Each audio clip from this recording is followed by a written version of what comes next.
უსდაძის 52-ში არ უნდა იწერებოდეს ბრძანება. შემოაქვს ცენზურა. სახელმძღვანელოებს არ უნდა წერდეს განათლების და მეცნიერების სამინისტრო. 150 სკოლას არ აქვს შენობა. არ გამოდის ესე, არ იმუშავებს ეს არანაირად. ის თანხა, რომელიც მე ბიუჯეტიდან მეკუთვნის, ფაქტობრივად თან ჩემი არ არის. პრინციპი უნდა იყოს კონკურენციაზე. გარიშვალდებულება იქნება მშობლებთან და არა პოლიტიკურ ელიტასთან. ქართულ ოცნებას თავისი პარტიული ინტერესებისთვის ჭირდება სკოლა. მხოლოდ პრივილეგირებულ ჯგუფებს აქვთ ხელმისაწვდომობა ხარისხიან განათლებაზე. ეს სისტემა არ არის მორგებული იმაზე, რომ დაფასდეს კარგი მასწავლებელი. კარი აღარ გაიღება ახალგაზრდა კადრებისათვის.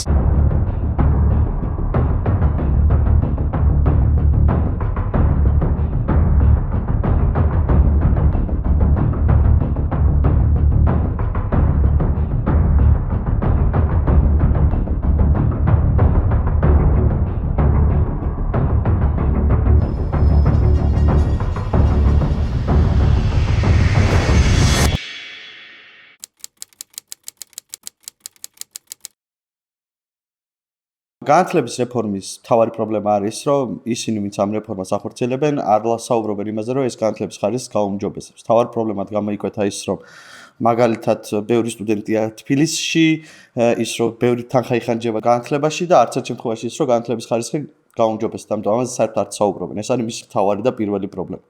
მეორე პრობლემა არის, რომ ნებისმიერი პრობლემა, რომელიც განათლების სფეროში ჩემს არსებობს, ამ ყველა პრობლემას ეს ახალი რეფორმა აღრმავებს. მაგალითად, ზრდის მასწავლებლების და პროფესორების დამოკიდებულებას განათლების სამინისტროზე პოლიტიკურ ნებაზე. ახლანდელი რეფორმით მასწავლებლები ვალდებულია, რომ დირექტორის ნებართვით იმუშაოს რეპეტიტორად, რაც მის პოლიტიკურ დამოკიდებულებას გაზრდის დირექტორზე, გაზრდის განათლების სამინისტროზე. მეორე მნიშვნელოვანი პრობლემა, რომელიც აქ გვაქვს, არის რომ ფინანსები მცირდება. ჩვენ განათლების სისტემაში გვაქვს პრობლემა, რომ არ გვაქვს საკმარისი სასკოლო ინფრასტრუქტურა და ჩვენ ხედავთ, რომ შემდეგი წლიდან 470 მილიონი ლარით მცირდება განათლების ბიუჯეტი. და აქაც ხვდებით იმას, რომ იმის მაგალითად, რომ განათლების ხარისხი გაიზარდოს, სასკოლო ინფრასტრუქტურა უკეთესად მოეწყოს, ხვდებით შემთხვევას, რომ უბრალოდ განათლების ბიუჯეტი მცირდება და ის მოიმსახურება მხოლოდ ხელფასებს და სხვა არაფერს.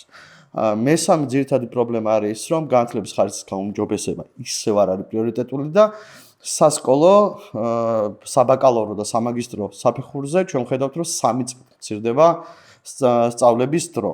რაც მიგვანიშნებს იმაზე, რომ მე-10 კლასში არის დამამთავრებელი კლასი, ანუ 10 წლიანი კლასი გვაქვს, მე-11 კლასი არის ტყუილი და მეორე პრობლემა არის, რომ ჩვენი სტუდენტები ვერ მიიღებენ საკმარის განათლებას არც ვერც საშუალო და ვერც უმაღლეს განათლებაში. რეალურად განათლების რეფორმაზე ჩვენ ბევრი არაფერი არ ვიცით, იქიდან გამომდინარე, რომ გვაქვს სულ რაღაცა რამდენიმე გვერდიანი კონცეფცია, რომელიც გაასაღეს როგორც რეფორმა და ის არ პასუხობს იმ საჭიროებებს, რაც ჩვენ განათლების სისტემაში არის. მთავარი პრობლემა ამ ეგრეთ წოდებული რეფორმის არის ის, რომ ეს არის მთლიანად დამყარებული პარტიულ კონტროლზე, არის იზოლაციონისტური პოლიტიკა, სადაც ჩვენი მოსწავლეების უდიდეს ნაწილს ფაქტობრივად შანსი ერთმევათ, რომ საზღვარგარეთ მიიღონ განათლება.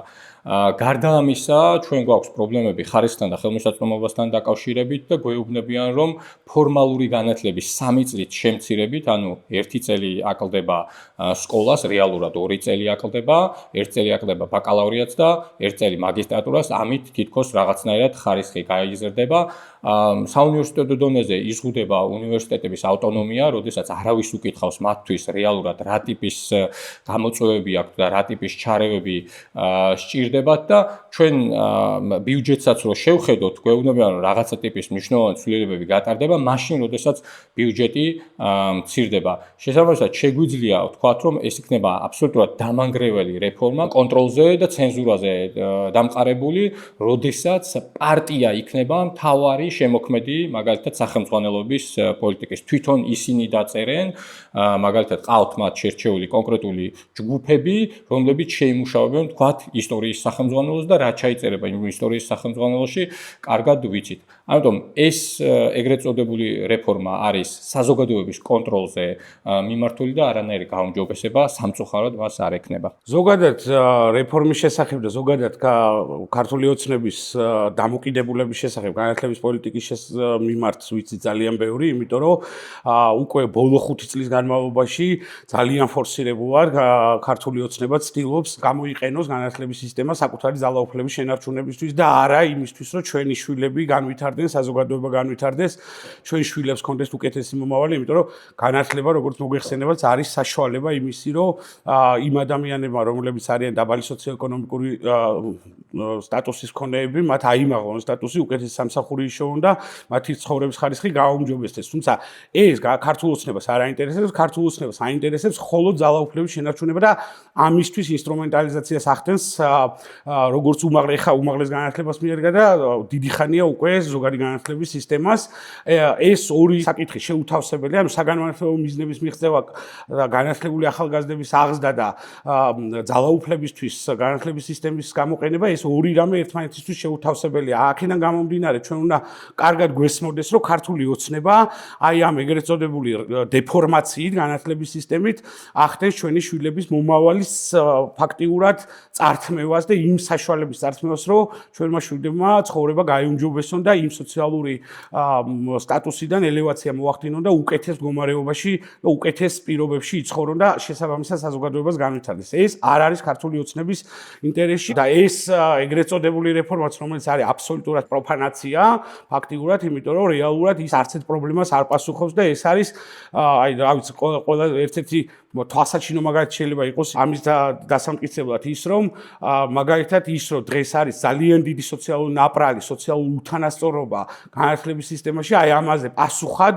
მაგალითად განათლების და მეცნიერების სამინისტრო გვთავაზობს ფორმებს, რომ თითქოს ეს ფასადურად რომ არ გამოჩნდეთ თვითონ რომ ერთმანეთისგან განსხვავდებით. სინამდვილეში ეს ფორმები ცალკე საკითხია და ცალკე პრობლემების მომტანია, მაგრამ ნუ ეს არის ეს ამით შეიძლება აღიწეროს ზოგადად ეს დამოკიდებულება ქართული ოცნებისა განათლების სისტემის მიმართ. ამ რეფორმის შესახებ საკმაოდ ცოტა ვიცით, იმდენად, რამდენადაც მთლიანად რეფორმის დოკუმენტები, რომელიც გამოქვეყნდა და სახელმწიფომ წარმოადგინა, არ იყო შეთანხმებული პროფესიულ საზოგადოებასთან და მთავარი პრობლემა რაც არის, ჩართულობით არ დაწერილა და შესაბამისად იქ არის მხოლოდ გარკვეული ჯგუფის აზრი კონცენტრირებული. და ამავდროულად უნდა ითქვას, რომ ეს იმდენად ბუნდოვანი დოკუმენტია, რომ რაღაც მკაფიო მწყობრ აზრს ვერ გამოიტან ამ დოკუმენტიდან და ესაჩვენა, ვთქვათ, დოკუმენტის გამოქვეყნების შემდგომმა პერიოდმაც, როდესაც ვთქვათ, ხედავდნენ, რომ გარკვეულ ასპექტებზე იყო პროტესტი, იმ ასპექტების დაკორექტირება ხდებოდა რაღაც გზავნილებით სამინისტროდან, ხო? აქედან გამომდინარე, მე მგონია, რომ მთავარი პრობლემა ამის არის ის, რომ არ ეკითხებიან ადამიანებს, რომლებიც განათლების სისტემაში ჩართულები არიან, პროფესიონალები არიან, მიმღებები არიან განათლების, იქნება ეს სტუდენტი თუ მოსწავლე, თუ მისი მშობელი და ოჯახი და ეს ყველაფერი წყდება ერთპიროვნულად უზნაძის 52-ში და ამავდროულად ჩვენ ნახეთ იმ კომისიის შემადგენლობა, რომლებიც ძირითადად პოლიტიკური ჯგუფი არის და ეს არანაირად არ უკავშირდება პროფესიონალიზმს, ხომ?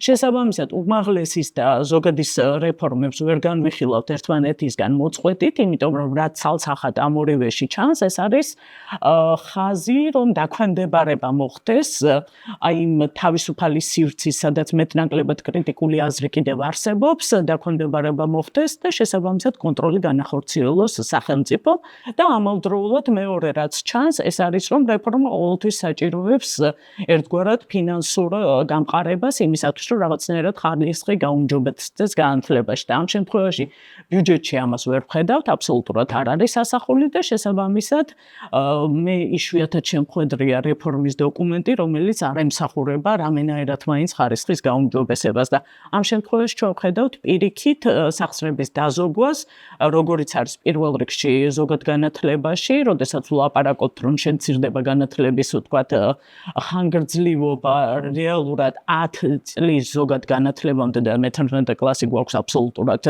გაურკვეველი რეპეტიტორიუმი და მე-12 გავხადეთ ნებაყოფლობით და ეს იქნება სავარაუდოდ რეპეტიტორიუმის რეპეტიტორიუმი. უმაღლეს განათლებაშიც ასევე ჩამოვდივართ დომინანტურ სამწლიან ბაკალავრიატის მოდელზე. ეს მოდელი, რა თქმა უნდა, ბევრ ქვეყანაში მუშაობს, მაგრამ ეს არ არის განსაზღვრული როგორც დომინანტი და უნივერსიტეტი თავად იღებს გადაწყვეტილებას, თუ რომელი პროფესია შესაძლებელია 3 წელიწადში ჩაეტიოს, რომელი არ არის შესაძლებელი. აქედან გამომდინარე, ხომ, ჩვენ ვღებულობთ რაღაც ცენტრალიზებულ გადაწყვეტილებებს. ბევრი რამ არ ვიცით, პრობლემა მაგაშია. ვიცით კონცეფციის დონეზე, ვიცით გარკვეული რაღაცა მომენტები, რომ აი იქნება ასე, მაგრამ დეტალები აკლია, ჯერჯერობით ეს არ არის გამოსული რაღაცა, ანიცი კონკრეტული დოკუმენტით, სადაც მკაფიოდ ეწერება, მათ შორის გაუგებარია რა ეხება აქედან საჯარო სკოლას, რა ეხება კერძო სკოლას, რა ეხება საჯარო უნივერსიტეტის და კერძოს, წარმოდგენა გვაქვს, მაგრამ რაღაცნაირად ასეთი საკმარისად ნათელი არ არის ყველაფერზე მოფენილი და თუმცა თავარი არის რომ გაუგებარია მიზეზი, ხო და მიზანი. მე მგონი არასწორი აქცენტები არის, იმიტომ რომ მათ შორის რაღაც ესეთი ამოვარდება, რომ აი უნიფორმები კარგია სკოლაში, არ არის კარგი. რა მნიშვნელობა? ანუ ცუდია ჩემი აზრით, ოკეი, ვიღაც ფიქრობს, რომ კარგია, მაგრამ ეგ არ არის გადამწყვეტი ამ ყველაფერში, ხო? ეს არის რაღაცა ესეთი, აი მოდი სახლი ავაშენოთ და პირველ სიტყვაზე აუცილებლად უნდა იყოს ყვითელი და რა მნიშვნელობა ეს ყვითელი იქნება თუ რა იქნება, ხო? იქ მდგრადი იქნება, არ იქნება, რაღაცა სითბო იქნება, არ იქნება, რამდენს ანუ ამას აქვს მნიშვნელობა, იმიტომ რომ იწყებ დაგეგმოს ესე რომ რამდენმა ადამიანმა უნდა იცხოვროს, ხო? და ერთად ცალ-ცალკე, ხო? აი რა მიზნის მიღწევა გვინდა და ეს არაფერი არ ჩანს დღესდღეობით. თუმცა ეს არ არის ახალი. ჩემი გამოცდილებით და კერძო სკოლების გადმოსახედიდან ყველას ნაცვლად ვერ ვიტყვი, მაგრამ ყოველთვის ესე იყო. ანუ სულ რაღაცები ხდება, სახელმწიფო რაღაცას, თავრობა უბრალოდ რაღაცას იგონებს, გაუგებარი არისთვის, როგორ მე ეს 2 წელიწადში რაღაცა იცვლება, მე რაღაცა პირიქით წავა, მე ეს წავა და ჯამში არაფერი არ იჭირა. ამიტომ ხო, ცოტა ისეთი ნეგატიურ გავლენას ეს არ აქვს ეს ესეთი ქრონიკული სახელმწიფოს რაღაცა ჩარევები. ხოდი მაგას საკითხვა უნდა ცხადია, ძალიან ცუდ ნეგატიურ გავლენას ახდენს, ამიტომ მე საერთოდ ფიქრობ, რომ სხვანაირად უნდა იყოს ეს ყველაფერი გაკეთებული და მან თვითონ მთავრობის როლზე უნდა საუბრობდეთ ჩვენ, მაგრამ ეს კაი ხანს შეცვლა მაგრამ ჩვენ ქვეყანაში, იმიტომ რომ ყოველთვის უყურებს, რომ აი მთავრობამ, აი სამინისტრომ რაღაცები უნდა დაგეგმოს, აი უფრო ჭკვიანი ხალხი მოიყვანოს, უფრო ჭკვიანურად დაგეგმონ, უფრო ჭკვიანურად გამოიცნონ და გადმუშაობს ეს ციდან ჰოპ რაღაცა სუპერ ადამიანები ვერ ჩამოწვიდებიან. მე არ მესწრებს პროცესი როგორ უნდა მუშაობდეს ასე. ამ განათლების რეფორმიდან რაც დაანონსდა, ბევრი ვერაფერი გავიგე, უბრალოდ ჩამოთვლი რაც გავიგე აქედან და შესაბამისად მე შეკითხვა მაქვს ეს რანაირად შეიძლება იმსახურებოდეს განათლების ხარისხის გაზრდას. ერთი ის რაც გავიგე, უმაღლეს სასწავლებლებში ჩაბარების პროცესს ეხება და იქაც თვითონ ურთიერთგამორიცხავ ინფორმაციას ავრცელებდნენ, ვერ გავიგეთ საერთოდ იზღუდება არჩევანის უფლება, არ იზღუდება და რის მიხედვით მოხდება გადანაწილება შემდეგ უკვე შედეგები ეროვნული გამოცდების შედეგების მიხედვით. მეორე კიდევ რაც გავიგე ის არის რომ იმ შემთხვევაში ბევრს არ ქონდა რა თქმა უნდა დღესაც არ აქვს არც მომავალში სამწუხაროდ ჯერჯერობით ესეთი პირი უჩანს უმაღლეს განათლება თავისუფლს მისცეს ევროპული ხარისხის ევროპულ უმაღლეს სასწავლებელში და ყველას რა თქმა უნდა გაქვს ფინანსურად თვითონ აწვება ყველა ოჯახს და ყველა მშობელს ეს მაგრამ ახლა მე ის გავიგე რაც თქვენს რომ კიდევ ერთი წლით გემატება ფინანსური ხარჯი კიდევ ერთი წლით უნდა ასწავლო ბავშვს სადღაც კოლეჯში ევროპაში და ეს ერთი წელი მხოლოდ tuition-fee ხო არა ეს ხოლმე სასწავლო იქ მის ცხოვრების ხარჯი ანუ ფაქტობრივად ერთი წლით გეზდება ხარჯი და ის რაოდენობაც ვისაც შეეძლო მეტნაკლებად უმაღლეს განათლების მიეცა თავის შვილისთვის ევროპაში დღეს ეს რაოდენობა შემცირდება იმიტომ რომ ყველას დამატებით კიდევ ერთი წლის ხარჯის გაღების საშუალება არ აქვს მესამე გავიგე ის რომ უნდა მოხდეს ისედაც მეტნაკლებად სტანდარტული იყო სახელმწიფო სახელმძღვანელოები მაგრამ ეხლა ფაქტობრივად შაბლონი იქნება, რომელსაც უნდა დაექვემდებაროს როგორც კერძო სკოლა, სადაც მეტნაკლებად შედარებით უკეთესი ხარისხის ითვლებოდა ყოველ შემთხვევაში და ყველას არ ეხება რა თქმა უნდა, მაგრამ შედარებით მეტი უკეთესი ხარისხი საშუალო სკოლებში განათლებისა დღეს აქაც სტანდარტიზება მოხდება, ისინიც არათუ საშუალო სკოლა, საჯარო საშუალო სკოლა აიწევს, არამედ კერძო უნდა დაიწიოს ქვემოთ დონეზე და დავიდეს იმ დონეზე, რა დონეზეც სავალალო მდგომარეობა არის დღეს საჯარო სკოლებში. ხო, აი ამების შემდეგ უბრალოდ ვერ გავიგე ეს განათლების ხარისხის გაუმჯობესებას რანაირად ემსახურება და მიზანი როგორ შეიძლება იყოს აი ამ ყველაფრისა განათლების ხარისხის გასწრა. მან ცოტა რაღაცები გამოასწორეს თუ დააზუსტეს ამ ეტაპზე იგულისხმება რომ არჩევანის რაოდენობა უმაღლესებში არ გეგრძალება, თუმცა საიდანაც უნდა არჩიო ის რაოდენობა მცირდება ანუ არჩევანის საშუალება გიზღუდება, რა მნიშვნელობა აქვს? ხო, კიდევ არა. არჩევანის საშუალებას გიზღუდავენ, და ხო? რაც შეეხება მე-12 კლასს საჯაროებს ექნებათ საჯარო სკოლებს ექნებათ არჩევანის საშუალება და მე-12-ს დაამატებენ თუ არა. თქვა მაინც და მაინც ზავდებაში არ დაწახვიდა მაგის გამო, თუმცა გავგებარი ეგ როგორ იქნება მე-11-ს რა სასწავლიან კიდე მე-12 როგორ ანუ ის ვინც მე-12-ს აირჩევს იმათი მე-11 აღარ იქნება რეპეტიტორიუმი თუ აი ეგ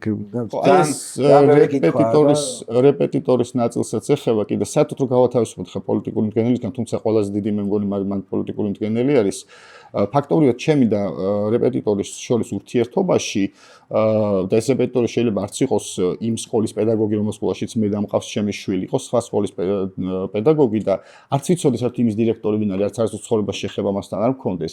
ანუ ჩვენ ორს შორის ურთიერთობაში შემოდის მესამე ადამიანი, რომელიც შეიძლება არც ვიცი ვინ არის, არც მინახავს, ვერც გავიგებ ვინ არის და მის კეთილნებაზე ბჭყალებში არის დამოკიდებული ჩემი შვილი ამ რეპეტიტორთან მოემზადება თუ არ მოემზადება გამოცდებისთვის.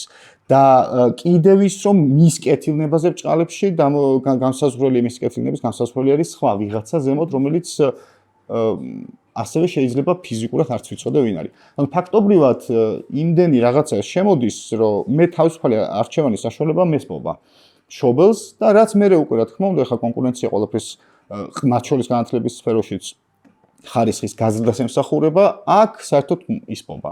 და ამ კონკურენციის, ვითომ კონკურენციის გამსაზღვრელი არის სამწუხაროდ პოლიტიკური მდგენელი. გვაქვს სერიოზული პრობლემა თვითონ ზოგადი განათლების მიზანთან დაკავშირებით და ფაქტობრივად ეს ყველაფერი ამოყირავდა ამ რეფორმასთან ერთად. იმდენად რამდენად თავს თუ კი აქამდე ჩვენ ვლაპარაკობდით მოზარდის ჰოლისტურ განვითარებაზე და სხვადასხვა ტიპის კომპეტენციაზე, რომ საკუთარი თავი შეიმეცნოს, პირველ რიგში სამყარო შეიმეცნოს და ის ჩამოყალიბდეს მრავალმხრივად განვითარებულ პიროვნებად, ამ შემთხვევაში დადის მიზანი უმაღლესისათვის მომზადებაზე და მთელი მე-11 კლასი და თუ კი აირჩევს მე-12 კლასი, ახმარს სწორედ ამას, რომ ემზადება უმაღლესისათვის, ხო?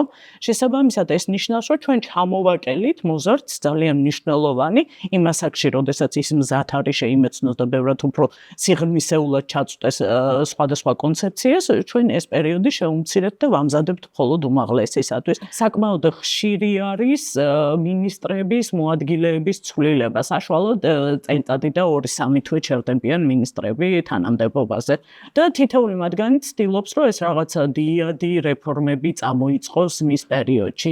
შესაბამისად, მასწავლებლებმა თითქოს და იციან, რომ მაინც სხვა მოვა და შეცვლის ამ ყველაფერს და ამდენად არანაირად სერიოზულად არ უყურებენ ხოლმე მორიგ ცვლილებების დაანონსებას.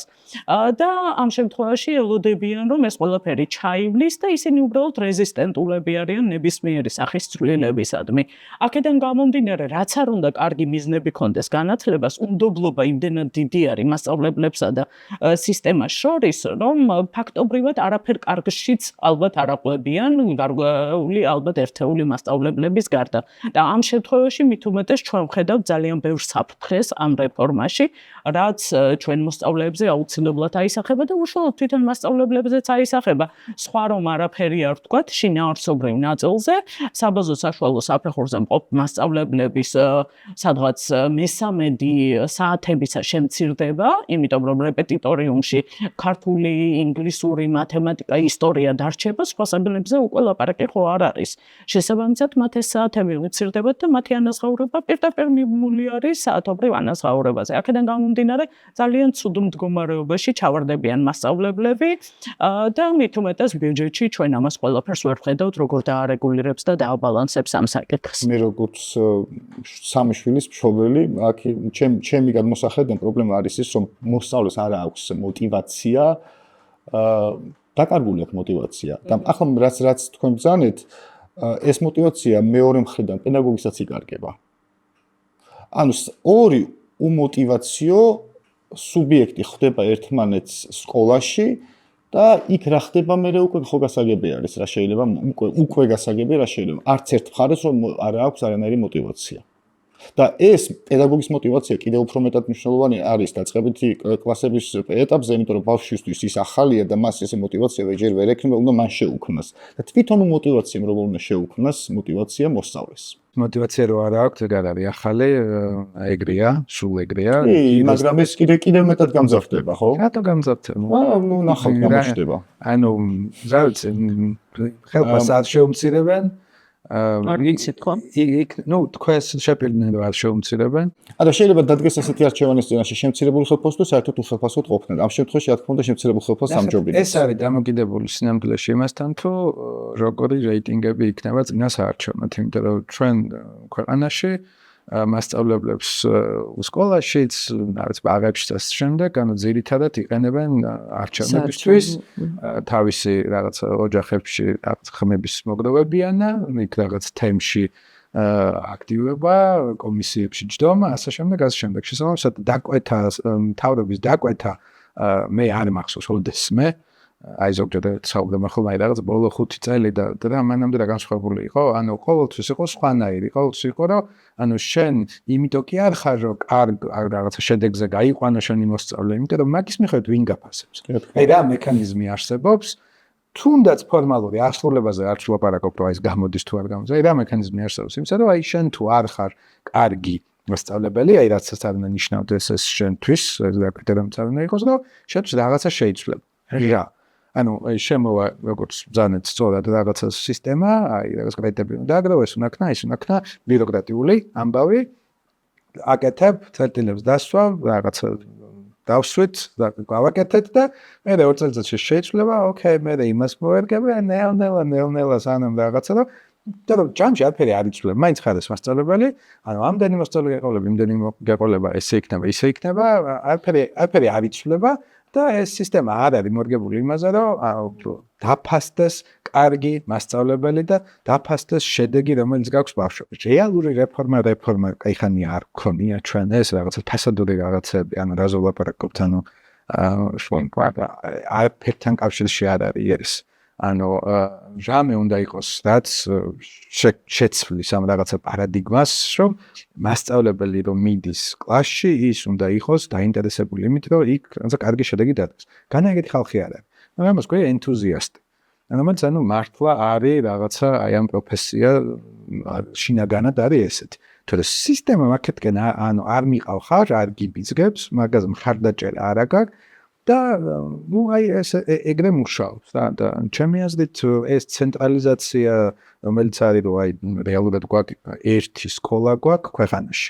ნუ სამინისტრო ქვია რა ამ სკოლას, იმიტომ რომ წერს სახელმწიფოს ეგ, მასწავლებლებს ნიშნავს ირჩევს დირექტორებს ეგ, იქ რაღაცა არ ვიცი, ეროვნული სასწავლო გეგმას წერს ეგ, ხან მეტად არის იქ მოჭერილი მარყუჩები, ხან რაღაცა ნაკლებად, ხან გაიძულებენ რომ შემოჯამებლების რაოდენობა გინდა თუ არა ამდენი კონდეს სემესტრში, ხან ცოტა რაღაცა მოგცემენ მე თავისუფლებას, მაგრამ ჯამში იგივეა, ჯამში არაფერი არ იცვლება და არც არ ცდილობს მაგას და მათ შორის არ ცდილობენ მაგას, იმიტომ რომ დაკვეთა არ არის მაგაზე. რატო არ არის დაკვეთა მაგაზე? იმიტომ რომ ხალხი უფრო ზედაპირული რაღაცეებით არის დაკავებული. მესმის მათი, ეს არ ვაკრიტიკებ, რომ გინდა თუ არა აი რაღაცა. ნუ ეს ეკონომიკური ფაქტორით არის ალბათ განპირობებული. ეს არის ხო, მაგრამ თან ყოველთვის არის ეს რაღაცა ზედაპირული რაღაცები შემოგდებული, რაზეც გინდა თვალში გეცემა, ყურს ესმის და ამაზე გადადის მთელი აქცენტი იმისათვის, რომ რაღაცა ცოტა უფრო შინაარსებად იყოს. პლუს მან მე მგონი რომ ჯერ კიდევ რაღაცა ეს საბჭოთა ამბავი მოყვება და ნუ სულ აი როგორც მანამდეც ვახსენე, სულ მოლოდინი გვაქვს, აი ხა მოვა ახალი ადამიანი და რაღაცა სხვანაირად დაალაგებს და ხო ჩემთვის თქვათ ერთ-ერთი მნიშვნელოვანი პრობლემა როგორც უნივერსიტეტის წარმომადგენლისა მასწავლებლის მომზადების პროგრამები გვაქვს და განათლების ადმინისტრირების მომზადების პროგრამები აქ პრობლემას ვხედავ იმას რომ იმის გამო რომ საათები შემცირდება სკოლაში და ამავდროულად ჩვენ ვხედავთ რომ კარი აღარ გაიღება ახალგაზრდა კადრებისათვის და შესაბამისად სისტემას რომელსაც ჭირდება ძალიან ბევრი ახალი კვალიფიკაციის კომპეტენციის მატარებელი ახალგაზრდები ისინი ფაქტობრივად ვეღარ შევლენ და მათ მოუწევთ სხვაგან მრავალწლიან დასაქმება. რატომ ვამბობ ამას? იმიტომ რომ საათების შემცირებასთან ერთად რა თქმა უნდა სკოლა ეცდება რომ ვაკანსია არ გამოაცხადოს და შიგნითვე თავისივე კადრს მისცეს სხვა საათები და ჩვენ გვყავს სისტემაში მასწავლებლები რომლებიც ასწავლიან 4 სხვადასხვა საგანს მიუხედავად იმისა აქვს თუ არა იმ საგნებში კომპეტენცია ხომ ასევე ჩვენ ვხედავთ რომ აი ამ ახალგაზრდა კადრებისათვის რომლებიც თითქოს და უფრო მეტად მზად არიან თეორიულადაც და პრაქტიკულადაც თქვათ ერთგვარად გადიან სტაჟირებას სხვადასხვა სკოლაში მათ უკვე ინტერესი აღარ ექნებათ რომ უკეთესი კადრები მოვიდნენ შეავსონ ეს პროფესია იმიტომ რომ იციან რომ რაც უფრო ხშირად ტარდება რეფორმები ეს პროფესია მათთვის აბსოლუტურად უინტერესო ხდება იმიტომ რომ იციან რომ მათაც ასევე გამოიყენებენ თქვათ არჩევნების დროს ჩასვალენ სამარშრუტო ტაქსში და შესაბამისად არ უღირთ ასეთი წინააღმდეგობა და შესაბამისად ვისაც გადაწყვეტილი ქონდა მასწავლებლობა დიდი ალბათობით აღარ მოუნდება პროფესიაში მოსვლა ხომ და ასევე ჩვენ ვხედავთ რომ ჩვენი მასწავლებლების საშუალო ასაკი არის 53 წელი რაც ძალიან მაღალი არის თუ კი ავიღებთ რაღაც საშუალო ევროპულ მაჩვენებელს ამ მიმართულებით და ეს გულისხმობს იმას რომ ჩვენ პროფესია ნელ-ნელა გვივერდება გვაქვს რაღაც საგნები სადაც მეტნაკლებად მასწავლებლები უფრო მეტად აყვავს ეს არის ენის მასწავლებლები ქართულის მასწავლებელი ვთქვათ და არის საგნები რომელშიც სერიოზული დეფიციტი გვაქვს და შესაბამისად იმის ნაცვლად რომ სახელმწიფო ფიქრობდეს იმაზე თუ როგორი ხელშემწყობი გარემო შექმნას რომ ახალგაზრდები ამ მიმართულებით წამოვიდნენ და მომავალში გრძელვადიანად დასაქმდეს ამ რეფორმით არანაირად ამას ხელი არ ეწყობა ხომ არც იმის განვითარება ხდება მაგალითისათვის თუ ვერ ვიპოვეთ ცოტა ხანში ქიმიის მასწავლებელი ვერსად რას ვაკეთებთ რითი ვანაცვლებთ ქიმიას აღარ ვასწავლით თუ ონლაინ კურსებს მაინც ვქნით იმისათვის რომ ეს შესაძლებლობა მიეცეთ მაღალმთიან მაგალითად აჭარაში მე ვიდრე სამინისტროში ვმუშაობდი მახსოვს ინგლისური მასწავლებელი უბრალოდ არ ადიოდა ფიზიკურად და შემდეგ მოგვიწია საკანონმდებლო ცვლილებების ინიცირება იმისათვის რომ ნება დაგვერთო რომ ონლაინ შესაძლებლობა ყოფილიყო რომ თბილისიდან ვიღაცას ესწავლებინა იქ აჭარაში ინგლისური და პირველად ნახა რაღაც მასწავლებელი რომელიც რაღაცა ენაზე ლაპარაკობს ხო ანუ ბევრი ბიუროკრატიული მექანიზმი არის რომელიც ამ პროცესებს რეალურად რა ცვლილებებიც უნდა ხდებოდეს სისტემაში ეს ცვლილებები არ ხდება თუ კი ცვლილების ინიცირებას იწყებ ამას უამრავი დაბრკოლება და ბარიერი გზაზე ექნება და თუ კი ვთქვათ პარტიის ინტერესში არის რაღაცა ცვლილება შეიძლება ორ დღეში სამი მოსმენით კანონები შევცვალოთ ძალიან კონკრეტული არის ყველაფერი აი ეს ფორმისა არ იყოს ხო რა მნიშვნელობა აქვს ფორმა ეცმება თუ არა მოსწავლეს თუმცა ნუ იმ ფორმასთან დაკავშირებით ვთქვათ კვლევებიც არსებობს შეხედულებები ინდივიდუალური ვიღაცას მოწონს ვიღაცას არ მოწონს მაგრამ არა აქვს მნიშვნელობა სკოლას ყოველთვის შეუძლია თავად მიიღოს გადაწყვეტილება ჩააცმევს თუ არა თავის მოსწავლეებს სასკოლო საზოგადოებასთან შეთანხმებით ამ ფორმებს და უზნაძის 52-ში არ უნდა იწერებოდეს ბრძანება მთელ საქართველოს ფარგლებში ჩაიწმევენ თუ არა დაწყებითი მოსწავლეები ფორმებს ხო იგივე რაც მობილური ტელეფონების გამოყენებაზე ეს მეორე სისულელე ხო რაც განაცხადეს იმიტომ რომ თურმე მობილური წესრიგს უშლის ხელს საკლასო ოთახში კი მაგრამ ვინ უშლიდა მასწავლებელს რომ მოსწავლეებისთვის ეთქვა რომ მობილურს გაკვეთილის მანძილზე არ გამოვიყენებთ ხო ანუ ყველაფერი წავიდა და სხვათა შორის აი ესეთ სულელურ ცვლილებებზე აუდიტორია რეაგირებდა მხუხარე ხანგრძლივი ტაშით ხომ რაც აჩვენებს რომ ზოგადად იქ აუდიტორიაში იყვნენ შეყვანილები არა იმიტომ რომ მართლა მოესმინათ კრიტიკული კითხვები და აესვათ არამედ უბრალოდ მოეწონებინათ ნებისმიერი რამ რასაც მინისტრი ითხოვდა რეალური პრობლემა პირველი ეს არის რომ მასწავლებლები დამოკიდებულები არიან დირექტორზე, პოლიტიკურ ნებაზე, ანგარიშვალდებულება არსებობს პოლიტიკურ საკითხზე და არ არსებობს მაგალითად მშობელთან და მოსწავლესთან და ანგარიშვალდებულები არიან დირექტორთან. მეორე მნიშვნელოვანი პრობლემა არის ის რომ მაგალითად ჩვენ არ გვაქვს საკმარისი სკოლა 21000-ზე მეტი მოსწავლე არის სასკოლო ოთახის გარეშე 150 სკოლას არ აქვს შენობა და მოსწავლეები გადანაწილებულები არიან სხვადასხვა შენობაში რაც გვეუბნება იმას რომ ჩვენ უბრალოდ არ გვაქვს საკმარისი ინფრასტრუქტურა ეს არის მეორე მნიშვნელოვანი გამოწვევა და მესამე მნიშვნელოვანი გამოწვევა არის მასწავლებლების კვალიფიკაცია ჩვენ ვიცით რომ გამოცდები როცა საგნობრივი გამოცდები ქონდა 80% მასწავლებლების ამ გამოცდებში იჭერებოდა და შესაბამისად არ ყავს კვალიფიციური პედაგოგი. ეს არის სამი ძირითადი პრობლემა, რომელიც დღეს განათლების სფეროში გვაქვს. პირველი, პოლიტიკური ანგარიშვალდებულება პოლიტიკურ ნებასთან და არა მშობლებთან და მასწავლებლებთან.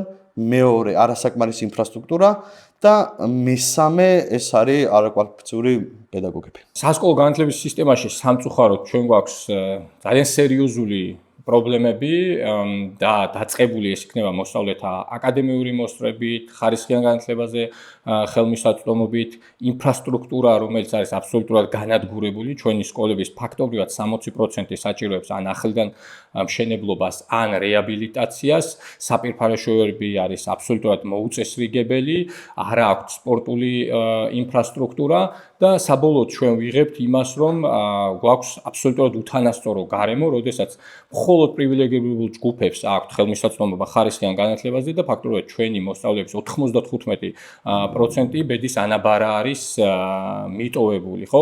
მასწავლებელთა შრომითი პირობები არის კატასტროფულად დაბალი, როდესაც განათლების სისტემაში დასაქმებულთა ანაზღაურება არის ყველა სხვა სექტორთან მიმართებით ყველაზე დაბალი. შედეგად გვაქვს დაბალი აკადემიური მოსწრება და ფაქტობრივად წართმეული პერსპექტივა ჩვენი მომავალი თაობებისთვის. სამწუხაროდ აი ამ გამოწვევებს არც ერთ მათგანს არ პასუხობს ეს ეგრეთ წოდებული შემოთავაზებული რეფორმა და პირიქით კიდევ უფრო აღრმავებს იმ უთანასწორობას, რაც გვაქვს, კიდევ უფრო მეტად ამყარებს პარტიულ კონტროლს განათლების სისტემაზე, შემოაქვს ცენზურა და ფაქტობრივად ის საფუძველი მაინც რაღაცა დონეზე რაც იყო, იმასაც ანგრევს. სასკოლო განათლების სისტემაში ჩვენ უკვე დიდი ხანია ვსაუბრობთ, განათლების სპეციალისტები იმაზე, რომ ზოგადი განათლების სისტემა ფაქტიურად ვერ აღწევს იმ მიზნებს, რომლებიც მის წინაშე არის დასახული და განსაკუთრებით ეს მიზნები მიუღწევადია იმ შემთხვევაში, როდესაც თქვენ ხართ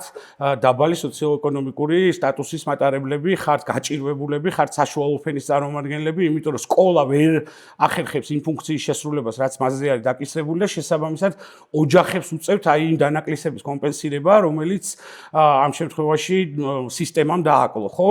და ამის შესაძლებლობა ვისაც აქვს, ის იჩაგრება და მას განვითარების საშუალება აღარ ეძლევა და ის ოჯახები, რომლებსაც აქვთ ამის შესაძლებლობა, მათი შვილები უფრო მეტი განვითარების და უფრო მეტი ნათელი პერსპექტივის წინაშე დგანან. შესაბამისად, ჩვენ სოციალურად დაუცველ ადამიანებს მოჯადოებულ წრეში ვამყოფებთ აი ამ პოლიტიკის მიხედვით და შესაბამისად ეს დამოკიდებულება არის ძალიან საგანგაშო. თუმცა თავარი რატომაც არ იცვლება ეს დამოკიდებულება განათლების მიმართ და რატომაც არ არის განათლების მიზნებზე მიმართული, ხო, ეს პოლიტიკა ეს არის ის რომ ქართულ ოცნებას თავისი პარტიული ინტერესებისთვის სჭირდება სკოლა და არა ჩვენი შვილების განათლებისთვის, ხო?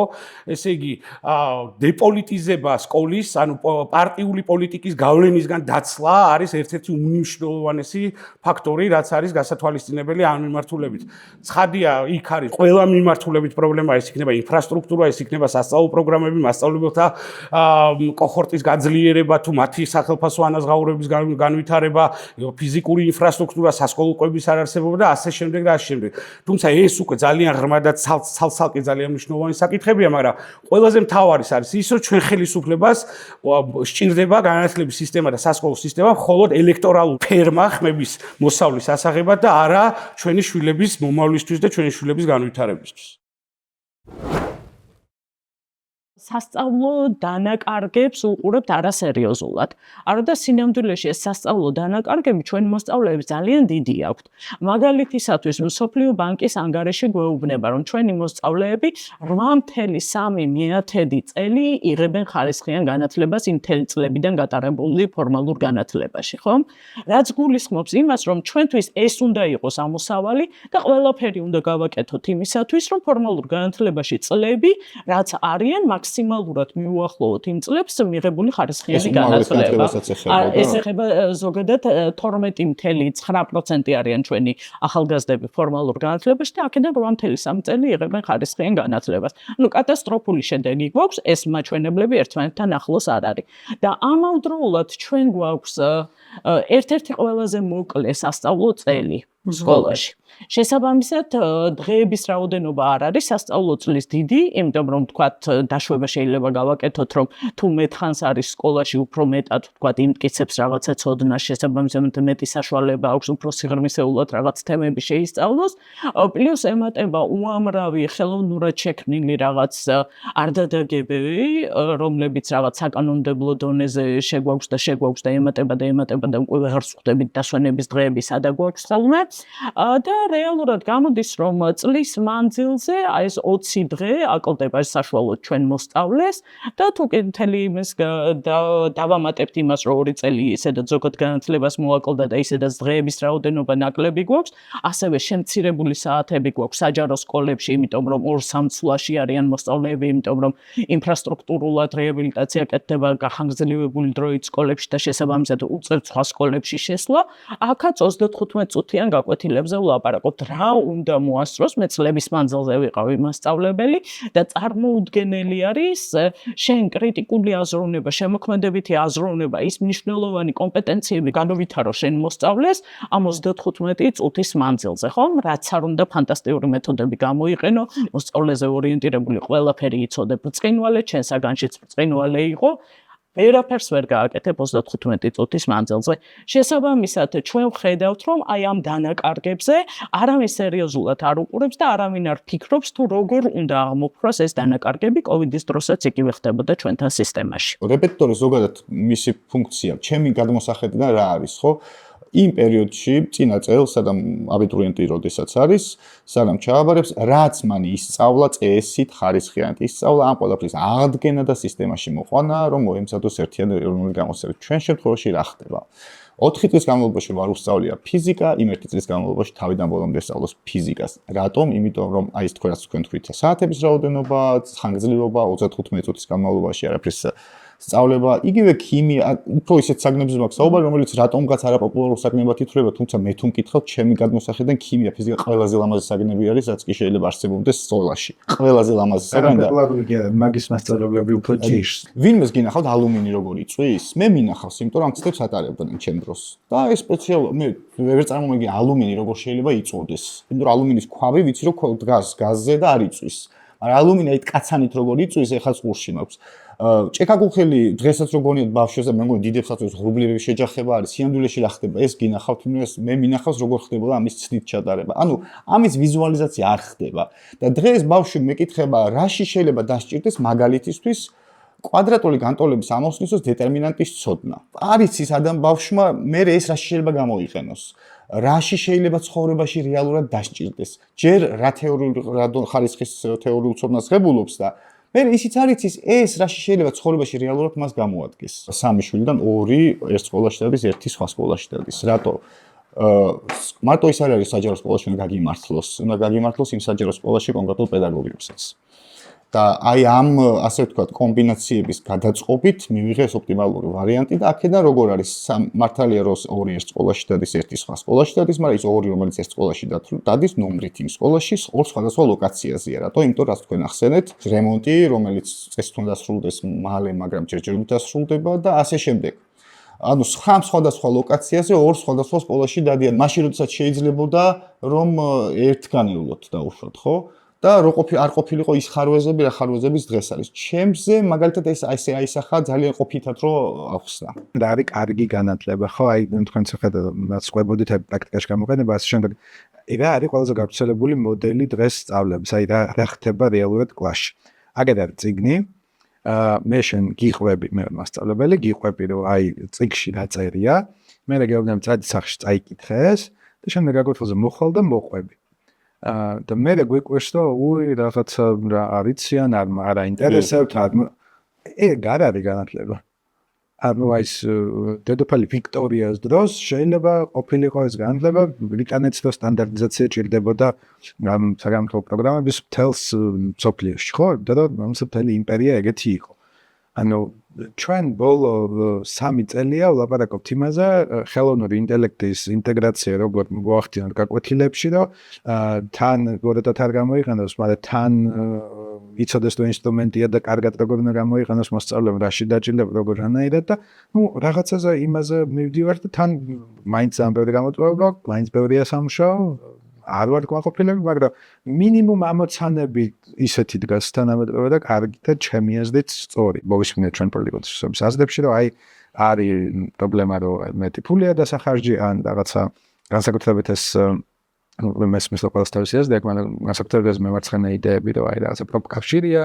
რაღაცა გასაკეთებია ეს პრობლემა რას ცulis პროფკავშირი უფრო მარტივად რომ მართოს მერე მთავრობამ მასწავლებლების ჯგუფი პროფკავშირის მეშვეობით ანუ ხუმრობთ ანუ გონია ხო მართლა რომ რაღაცა აი ეგ არის პრობლემა ან და თუ კიფულს პირობითად წვავ ან ქარს ატან რამშობა იქ 2 მილიონი მეტს გაატან თუ ნაკლებს თუ აი ამ სარა განსხვავებული მნიშვნელობა ამიტომ ჩვენ გვესმის რომ ხო იმას უნდა ფიქრობდეთ რომ ანუ პრიორიტეტული უნდა იყოს მეტი თანხა უნდა იხარჯებოდეს და ინფრასტრუქტურას უნდა იყოს დალაგებული ცხადია რაზე ელაბარაკი მაგრამ ეს არ არის საბოლოო მიზანი რომელიც უნდა ეს თავისთავად ეგრე უნდა იყოს ოკეი მაგრამ სინამდვილეში სხვა აქცენტები უნდა ქონდეს და იმ შინაარსში უნდა ჩავდიოდეთ და ის უნდა იყოს უფრო მნიშვნელოვანი ყველა ჩვენთაგანისთვის რაზეც ჩემი აზრით ლაპარაკი არის ძალიან ცოტა მაგალითად ერთ-ერთი თავი რაც უნდა იცოდეს როგორ უნდა ისწავლოს აი როგორ უნდა მიიღოს ახალი ინფორმაცია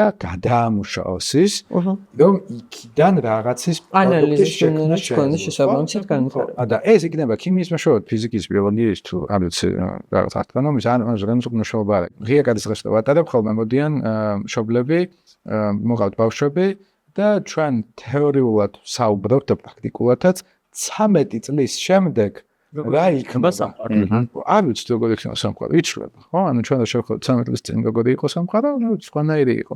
და ამიტომ ჩვენ უნდა ვამზადებდეთ ჩვენ ბავშვებს, რომ ამ თვითონ შეეძლოთ მუდმივად განვითარება და არა ის, რომ აი მე შენ აი ამ ინფორმაციას დაგამახსოვრებია, აი ამას ჩავდებ შენ გონებაში, კიდე ამას ჩავდებ. შენ ამით ხო, იმიტომ რომ 5 წელიწადში შეიძლება აზრი არ ქონდეს ამას საერთოდ, მაგრამ ახალი ხო იქნება, ის ხო უნდა მიიღოს, ის ხო უნდა გაიგოს, ის ხო უნდა შეეძლოს მაგის გაკეთება.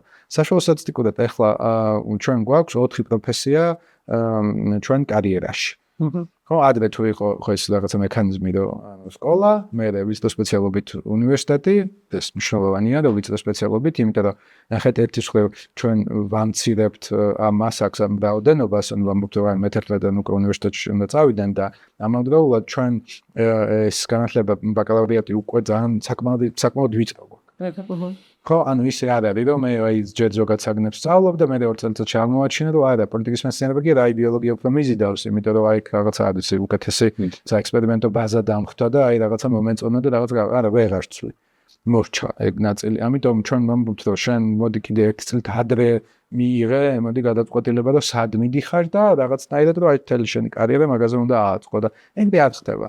არ არის ეს ეფექტიანი, ანუ არ მუშაობს ეს კარგად, მით უმეტეს ეს პარადიგმას რა ის სკოლა, მე რაღაცა ვიცი სპეციალიზაციის რაღაცა ბაკალავრიატი და მე აი რაღაცა კარიერა, ეგ ახოთ ესეთი კითხვა იყო ხოლმე, ანუ რომ სპეციალობით მუშაობს და სპეციალობით მუშაობს, ესე იგი მაგარია და თუ სპეციალურად მუშაობს, ესე იგი ხო, ნუ ხა მე საერთოდ მართვა მაქვს ბოლო სპეციალობა და ახანკელზო სკოლას მართავ, ანუ გამოდის რომ ანუ რაღაცა არ გამომივიდა. ხო, ანუ ხათმაწილობრივ არ გამომივიდა. რაღაცა ეგრე არ ვუყურებ ამ ამბავს და ამიტომ აი სლიანად სხვანაირი უნდა იყოს სისტემა რაღაცნაირად სხვანაირად მოსწავლე. ადრე თუ კი ეს ინდუსტრიული პერიოდის განათლება გულისხმობდა იმას, რომ მასწავლებელი, რომელმაც საგანი იცოდა, ის კარგი მასწავლებელი იყო, დღეს მხოლოდ საგნის ცოდნა არ არის იმისათვის საკმარისი, რომ ის კარგი მასწავლებელი იყოს. აქედან გამომდინარე, მას რაღაც ბევრი რამ დაეკისრა და თანამედროვე განათლებაში იგივე რომ ვლაპარაკობთ, როგორი იქნება მომავალი მოსწავლის, არ იცის, იმიტომ რომ ყოველწლიურად ქვეყნდება მაგალითად სოფლიო ეკონომიკური ფორუმის მიერ პროფესიების ჩამონათვალი და კომპეტენციების ჩამონათვალი, პროფესიების რომელიც მომაკვდავია, კომპეტენციები რომელიც მომავალში დაჭირდება და შესაბამისად შენ სწორება იქით უნდა გააკეთო და არა იმაზე რომ მოდი ახლა მე შეუზღუდავ მასწავლებლებს არჩევან სახელმძღვანელოთი და ამით უკეთეს განათლებას მივცემთ ჩვენ მომავალ თაობას, ხო? არ გამოდის ესე, არ იმუშავებს ეს არანაირად და ამავდროულად ჩვენ როდესაც ვლაპარაკობთ ეს რეფორმა ცალსახად მოსწავლეებს და ოჯახებს ყოფს უფრო მეტად და იმ ოჯახებს, რომელთაც უფრო მეტი სოციალურ-ეკონომიკური შესაძლებლობა აქვს და ფინანსურად უფრო მყარად დგანან, ისინი შეძლებენ ამ სიტუაციაში იპოვონ გამოსავალი და თავიანთ შვილს, რა თქმა უნდა, მეტი დაახარჯონ და შესაბამისად არ შეუზღუდონ შესაძლებლობები განათლების და ვთქვათ პროფესიის შერჩევის და თვითრეალიზაციის მიმართულებით. და რაც შეეხება დანარჩენებს, აი მათ უკვე ჩვენ ვიმეტებთ იმისათვის თუ რას გადაწყვეტს სახელმწიფო. ყველა კვლევა გვეუბნება, რომ ოჯახის სოციალურ-ეკონომიკურ მდგომარეობას აქვს მნიშვნელობა და ამას ვერ შევცვლით ვერცერთ ქვეყანაში, ხომ? იმიტომ რომ რა ლექსიკით ელაპარაკება მშობელის შვილს, აქვს თუ არა სახლში წიგნები, განმავითარებელი სათამაშოები, ყველაფერს აქვს. რა თემაზე ესაუბრება რა თემაზე ესაუბრება, თუნდაც რა მოლოდინებს განუსაზღვრავს, ხომ? მაგრამ რას აკეთებს ამ შემთხვევაში სახელმწიფო? მან უნდა შექმნას შესაძლებლობები, რომ იმ ოჯახებს, რომელთაც არ აქვს თქვა შესაძლებლობა, სკოლაში კონდეს შესაძლებლობა, კარგი ბიბლიოთეკა, კონდეს კარგი ლაბორატორია, კონდეს ის შესაძლებლობები, რომ ეს ყველაფერი დააბალანსოს და იმ ადამიანსაც შეექმნას შესაძლებლობა, რომ განიცადოს რაღაც გარკვეული წინსვლა, პროგრესი, სოციალური მობილობა საზოგადოებაში და არ დარჩეს რაღაც იმ სიღარიბის მოჯადოებულ წრეში, მაგალითად იმის გამო თუ კი მის მშობლებს არ აქვთ ფინანსურად არ არიან მყარად, ხომ?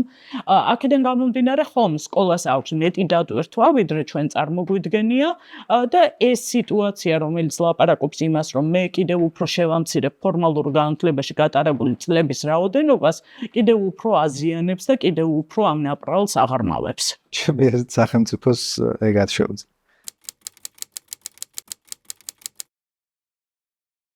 ჩვენი აზრით, ფედერალისტების აზრით, განათლების სისტემას პირველ რიგში გაუმჯობესებს ის, რომ ანგარიშვალდებულება დაბრუნდეს მშობლებთან, მასწავლებლებთან და არ იყოს პოლიტიკური მიზანშეწონილობის საგანი. ამისთვის ყველაზე მნიშვნელოვანია რომ ავაძლიეროთ ვაუჩერული სისტემა, რაც გულისხმობს, რომ მოსწავლეს აქვს თავის ვაუჩერი, ამ ვაუჩერით მიდის სკოლაში და შესაბამისად, რომელ სკოლაში მივა მოსწავლე და რაც უფრო მოთხოვნადი იქნება სკოლა, მით უფრო მეტი მოსწავლე ისწავლეს ამ სკოლაში და ამ სკოლას ექნება შესაბამისი დაფინანსება. და იმისთვის, რომ სკოლებმა მოიზიდონ მოსწავლეები, მოუწევთ, რომ საკუთარი ხარისხი გაუმჯობესოთ. შესაბამისად, დამოკიდებულება ამ შემთხვევაში სკოლებს ექნებათ მოსწავლეებთან და ანგარიშვალდებულება ექნებათ მშობლებთან და არა პოლიტიკურ ელიტასთან, როგორც ეს დღეს ხდება. დღეს ჩვენ ვიცით, რომ 60%-ზე მეტი სკოლების არის ვაუჩერულ სისტემის მიღმა და ისე ფინანსდება. ამიტომ პირველი ეს არის მნიშვნელოვანი ვაუჩერულ სისტემა გაძლიერდეს. მეორე ყველაზე მნიშვნელოვანი ჩვენი აზრით არის ის, რომ მოხდეს სკოლების განკერძოება. რა თქმა უნდა, ცხადია გულისხმობთ იმას, რომ სახელმწიფო შესაბამისი შეთანხმების საფუძველზე სახელმწიფოსთან მათ უნდა კონდეთ ვალდებულება, რომ მოსწავლეებს ასწავლონ, მხოლოდ სასწავლო მნიშვნელობით გამოიყენონ სკოლები. ოღონდ იმ შემთხვევაში, რომ არსებობდეს აქ კონკურენცია. ჩვენი აზრით, კონკურენციის წახალისების გარეშე საგანმანათლებლო სფერო ვერცერთ შემთხვევაში ვერ გაუმჯობესდება. ამიტომ ჩვენ ვეფუძნებთ პრინციპს, რომ კონკურენცია სკოლებს შორის და მასწავლებლების და მშობლებთან ანგარიშვალდებულება სკოლების შეძლებს პირველ რიგში განათლების ხარისხის გაუმჯობესებას და მესამე ყველაზე მნიშვნელოვანი საკითხი არის ის, რომ ჩვენ უნდა შევძლოთ, რომ მასწავლებლები, რომლებიც დღეს ვერ ხდებიან სასკოლო სისტემაში იმის გამო, რომ არსებობს ბიუროკრატიული ბარიერები, იმისთვის რომ ესენი სისტემაში მოხვდნენ, მაგალითად არსებობს 60 კრედიტიანი სისტემა ერთწლიანი, რომლის დროც არ აქვს მაღალკვალიფიციურ მეცნიერს, რომელიც შეიძლება უნივერსიტეტში ასწავლიდეს და არ ჰქონდეს უფლება, რომ ასწავლოს სკოლაში. ჩვენ მოვხსნით ამ ბიუროკრატიულ ბარიერებს იმისთვის, რომ მასწავლებლების ხარისხი გაიზარდოს სკოლებში. ეს ორი კრიტერიუმი არის ყველაზე მნიშვნელოვანი იმისთვის, რომ სასწავლო განათლებაში უკეთეს ხარისხი გქონდეს. ჩვენ როდესაც ვსაუბრობთ ევროპული ტიპის განათლების სისტემაზე, მნიშვნელოვანია, რომ მაგ გქონდეს რეალურად რას ნიშნავს ეს ევროპულობა და ევროპული ტიპის განათლების სისტემა და რამდენიმე ფაქტორი შეიძლება გამოყოთ. ეს არის შრომითი პირობები, უნდა იყოს ადეკვატური, ღირსეული შრომითი პირობები მასწავლებლებისთვის. შესაბამისად, ამისთვის მნიშვნელოვანია განათლების დაფინანსების ზრდა, რომელიც რამდენჯერმე იყო დაანონსებული, მაგრამ არც ერთხელ არ განხორციელდა. დაფინანსების ზრდის გარაშე და საერთაშორისო სტანდარტი არის მშპ-ს 4-6% ან ბიუჯეტის 15-20%, შეუძლებელი იქნება როგორც შრომითი პირობების გაუმჯობესება, ასევე სკოლების ფიზიკური ინფრასტრუქტურის განვითარება. ასევე მნიშვნელოვანია განათლების სოციალური ფუნქცია დავინახოთ და თითქმის ყველა ევროპული ტიპის სახელმწიფოში ჩვენ გვაქვს ისეთი სოციალური პროგრამები, როგორც არის სასკოლო კვება, განგრძობითი პროგრამები, რაც უთანასწორობის აღმოფხვაზე არის ორიენტირებული. ანუ განათლების მიზანი არ არის მხოლოდ თქვათ აკადემიური მოსწრების გაუმჯობესება, ეს არის სოციალური ინტეგრაცია, სოციალური კეთილდღეობის ხელშეწყობა, სოციალიზაციის ხელშეწყობა და არა ელიტიზმი განათლებაში. ამიტომ აი ამ ცვლილებებს ხედავთ ჩვენ ძალიან მნიშვნელოვნად იმისთვის, რომ ჩვენი ხარისხი, ხელმისაწვდომობა გაიზარდოს და აკადემიური მოსწრება გაუმჯობესდეს. ზოგადად მნიშვნელოვანია დავინახოთ, რომ ეს უთანასწორობა სისტემაში არსებობს და სამწუხაროდ განათლების სისტემა არ არის ორიენტირებული ამ უთანასწორობის აღმოფხვაზე და ეს რეფორმა ვერ ხედავს ამ საკითხს როგორც მნიშვნელოვანს, ხო? და ჩვენ ხედავთ, რომ საჯარო სასკოლო დაწესებულებებში ფორმალური განათლებას ერთი წლით ამცირებენ და მე-11 კლასით ხდება გარკვეული რეპეტიტორიუმი, ხოლო კერძო საგანმანათლებლო დაწესებულებებს ექნებათ საშუალება, რომ მე-12 კლასშიც ისწავლოთ. ანუ ჩვენ შეიძლება მივიღოთ სიტუაცია, როდესაც 12 წლიანი გამოცდილებით ადამიანი ეჯიბრება 11 წლიანი გამოცდილებით მყოფ ადამიანს, რაც აბსოლუტურად არათანასწორო პირობებში აყენებს მათ. გარდა ამისა, არ არის ამ ეგრეთ წოდებულ რეფორმაში არც ერთი ინსტრუმენტი შეთავაზებული ამ უთანასწორობის აღმოფხვაზე. წლებია მიდის საუბარი ისეთ პროგრამებზე, როგორიც არის სასკოლო კვება ან განგრძობითი პროგრამები, მაგრამ ამ მხრივ არც ერთი გადაწყვეტა არ არის შეთავაზებული. პრობლემებიდან გამომდინარე სასკოლო რეფორმაც უნდა იყოს პირველ რიგში ისეთი, რომ მაქსიმალურად უნდა ჩვენ მოვახდინოთ განათლების სისტემის დამოუკიდებლობის უზრუნველყოფა. ეს ნიშნავს იმას, რომ სკოლები უნდა იყვნენ მაქსიმალურად დეცენტრალიზებულები, მაქსიმალურად ჩამოშორებული პარტიული კონტროლის მექანიზმებისგან.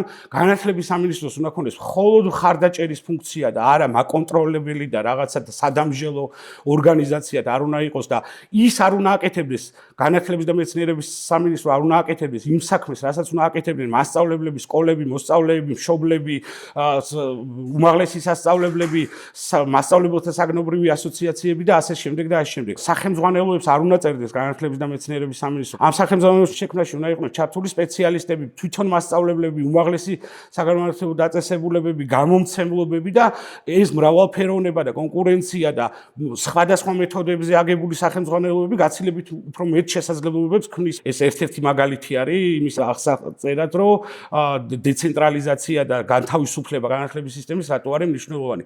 ასევე ძალიან მნიშვნელოვანი საკითხია მასწავლებელთა კოჰორტა, მასწავლებელთა კორპუსი. ჩვენ გვყავს სამწუხაროდ ნაწილი მასწავლებლებისა, რომლებიც საკუთარი საგნობრივ კომპეტენციასაც ვერ ადასტურებენ. გვყავს ძალიან კარგი მასწავლებლებიც, რომლებსაც აქვთ მინიმალური ანაზღაურება. წლების განმავლობაში უამრავი ექსპერიმენტი დასვა განათლების და მეცნიერების სამინისტრომ ამ ადამიანებზე და შემდეგ ყოველ ჯერზე, ყოველი ახალი არჩევნებისას აუცილებლად რაღაცას აფუჭებს და დღეს აი ამ ეგრეთ წოდებული რეფორმით ის საბოლოო წერტილს უსვავს ამ მიმართულებას. ცხადია, ასევე ჩვენ უნდა გქონდეს ძალიან თანმიმდევრული წყობრი და კალენდარულად გაწერილი გეგმა სკოლების რეაბილიტაციის, ჩვენ უნდა გქონდეს თანმიმდევრული საგზაო რუკა სასკოლო კვების დანერგვის სკოლაში, ჩვენ უნდა გქონდეს ძალიან თანმიმდევრული პოლიტიკა იმასთან დაკავშირებით, თუ როგორ იქნებიან მშობლები უფრო აქტიურად ჩართულები სკოლაში და როგორ გახდება ნელ-ნელა სკოლა მშობლების, მასწავლებლების, მოსწავლეების და ზოგადად სასკოლო თემის საკუთრება და ამასთან დაკავშირებით ჩვენ გვაქვს ძალიან ბევრი ნამუშევარი, უამრავი კვლევა გვაქვს და შეგვიძლია კვლევებზე და მტკიცებულებებზე დამყარებით და ასევე წარსულ გამოცდილებაზე დამყარებით ეს ყველაფერი გავაკეთოთ განსხვავებით იმ ადამიანებისგან, რომლებსაც საერთოდ არანაირი შეხება არ ქონიათ განათლების სისტემასთან და არანაირი არგუმენტი არ აქვს და ნებისმიერი ის დოკუმენტებიც, რომლებიც მათ ეგრეთ წოდებული შეიმუშავეს, ესენიც არის აბსოლუტურად მეთოდურად არასწორად შექმნილი, ჯერ ნუ ვინც იღებდა ამაში მონაწილეობა კი ვნახეთ და რაც თავარია ეს არის, რომ ჩვენ მაგალითად თავისუფლების მოედანში ვფიქრობთ, რომ ნებისმიერი რეფორმა, რომელსაც ჩვენ შევიმუშავებთ, ეს მარტო მაგალითად ჩემი და ჩვენი კოლეგების ნააზრევი კი არ უნდა იყოს, ეს უნდა იყოს საერთო სახალხო შეთანხმების საგანი, იმიტომ რომ ეს არის ეროვნული საქმე და ჩვენ ვთვლით, რომ ეს არის ერთ-ერთი უმნიშვნელოვანესი და პირველი პრიორიტეტი ჩვენთვის, ჩვენი მომავლისთვის და ჩვენი საზოგადოების განვითარებისთვის. ფორმებსაც შეეხება, ჩემთვის საერთოდ მე მგონი სიმართლე არც მახსოვს ამაზე თუ იყო ლაპარაკი და ჩემს ამას არ აქვს ახსებითი მნიშვნელობა, ხო? ეხლა ისევე როგორც რაღაც უფასო კვებაზე სისულელე, ხო, კვების პრობლემასთან შეიძლება მე სკოლა მიწვევდეს, თუ კი კვება დამოკიდებულია ფინანსურ მდგომარეობაზე ოჯახისა და არა სკოლაზე, ხო, სკოლა გამოკვების ობიექტი არ არის. სახლში როდესაც არის შაბათ-კვირა, მე იმას ხო ვასადილებ და შესაბამისად რასაც ვასადილებ სახლში, შემიძლია გავატანო იგივე სკოლაში და საერთოდ არ იყოს საჭირო ხა იმისი იქ უფასო გამოკვება, ხო, ეს უფასო სასადილო ხო არ არის სკოლა. აი რა გვინახავს, რასაც თავრობა აკეთებს უფრო ხარისხიანად ან უფრო ყაირათიანად, ვიდრე გელზო სექტორი. ნამ ეგეთი გვინახავს, მე ეგეთი არაფერი მახსენდება. პოლიტიკურად იქვემდებარებს. ხო, ამიტომ მე მგონია რომ მარტივად არის გასაკეთებელი რომ ანუ ხელი უნდა შეუწყო რომ ბევრი კერძო სამთო დაწესებულება შეიქმნას. ხელი შეუწყო უნდა გრანტები კი არ უნდა მისცეს და ფული კი არ უნდა მისცეს შემდეგ, მაგრამ კაი უამრავი რაღაც არის დაწყებული რომ რაღაც არის მიწები ძველი შენობები და რაღაცა ვალდებულებით გადასცეს, სადაც სხვა სვერებს ვერ გააკეთებ არასდროს. ისე კი არა რომ ცოტა ხანს რომ მე დაკეტილი აქვს ჩვენება და მე რომ გაყიდიან და ასე შემდეგ. არა, ეს მართლა მაგისტვის პლუს მასწავლებლების გახდომა უნდა იყოს უფრო მარტივი, იმიტომ რომ ახლა ძალიან რეგულირებულია, ძალიან შეზღუდულია. მე თავისუფლება უნდა კონდეს და მეტი კი არა და მე საერთოდ გავთავისუფლებდი და სრულ თავისუფლებას მივცემდი კერძო დაწესებულებებს, იმიტომ რომ ახლა მე თუ როგორც მშობელს არავინ არ მაძალებს, რომ ჩემი შვილი მივიყვანო და მოიქ რაღაცა მომწონს ის როგორ არის და გაწერილია ყველაფერი კონტრაქტში და ასე შემდეგ მე მზადვარ ეს ამასთან გადავიხადო. პრობლემას მე ვერ ვხედავ. შეიქმნება უფრო მეტი კერძო დაწესებულება, ისინი შექმნიან ინოვაციას, რაღაცა იქნება ახალი, ისინი ერთმანეთთან შევლენ კონკურენციაში იმ კუთხით, რომ აი მოდი მე უკეთესად ჩემთან წამოვიდეს ხალხი. და ეს იქნება რაღაცა ესეთი ცოტა აღზევება ამ სფეროს. რაც შეეხება საჯაროებს, იგივე პრინციპი თეორიულად შეგვიძლია გადავიტანოთ, მშობელმა აირჩიოს სად უნდა წავიდეს რომელ სკოლაში, ანუ რაღაც საფოსტო კოდზე კი არ იყოს მიბმული, რაც ეს სიახლე არის და მე რამე რა იყოს გვეტყვიან, რომ ეს ამერიკაშიც ეგრეა ზიპ კოდზე კი ეგრეა, ხო, მაგრამ არც შეერთებულ შტატებში არ არის გადასარევი სასკოლო სისტემა მინდა გითხრათ. არამედ პირიქით მეტი არჩევანი ქონდა მშობლებსაც სწავლენ და ეს დაფინანსება მიყვებოდეს, ანუ ვაუჩერის კუთხით მიყვებოდეს ბავშვს იმ სკოლაში. ანუ სკოლას აწყობდეს და ბევრი მოსწავლე მივიდეს მასთან და ეს ბევრი ვაუჩერი მიიღოს და ამიტომ ვიზუალნებენ რომ რაღაცა უკეთესად გააკეთო. ხო, ნუ უნდა ვაუჩერი 300 ლარი არ უნდა იყოს წელიწადში, ხო, როგორც არის. პირდაპირ დაფინანსება აღარ უნდა ქონდეს და მთლიანად ამაზე უნდა იყოს ყველაფერი მიბმული და მაშინ მეტი შანსი არის რომ ეს ყველაფერი ნორმალურად დაალაგდეს. პრინციპი უნდა იყოს კონკურენციაზე, мотивация უნდა ქონდეს რომ იყო უკეთესი იმისთვის რომ რაღაცა შენ მეტი მოსწავლე ყავდეს, რაღაც მეტი დაფინანსება ქონდეს და არა გარანტირებული ფინანსები, გარანტირებული მოსწავლეები. ვთქვათ, მთის რეგიონებში და ზოგადად ისეთ რთულ მისადგომ რეგიონებში, სადაც ამის რეალისტური ნაკლებად არის კერძო სკოლების კონკურენციან განვითარება. ეგ ის არის, ეგ სპეციფიური ადგილები არის, ეგ ბევრი არა რაოდენობით თუცას შემდეგ, მან ორი მარტივი გამოსავლია ჩემი აზრით, ერთი ანაკეთებ ონლაინ განათლებას, ოღონდ სწორ დაგეგმილ მომზადებულ, ვთქვათ, ონლაინ განათლებას და არა ისე რომ მოდი მე იგივე გაკვეთილს კამერის წინ ჩავატარებ, მაგასაც ქვია, ონლაინ განათლება.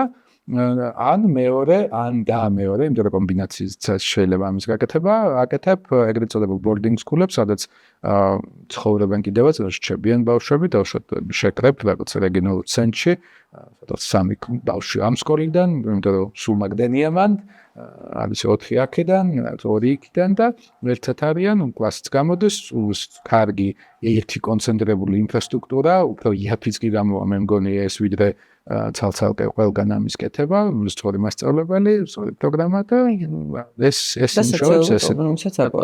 კი, ყველანაირად და ეს არ არის, ეს ხო რაღაც ეს ტიპადრა გამონაკლისი სიტუაციები არის, ანუ იმის გამო რომ სადღაც არის 2 თუ 5% შემთხვევებში რაღაცამ შეიძლება სტანდარტულად არ იმუშაოს, არ ნიშნავს რომ ზოგადად რაღაცა რეფორმა არ უნდა გააკეთო.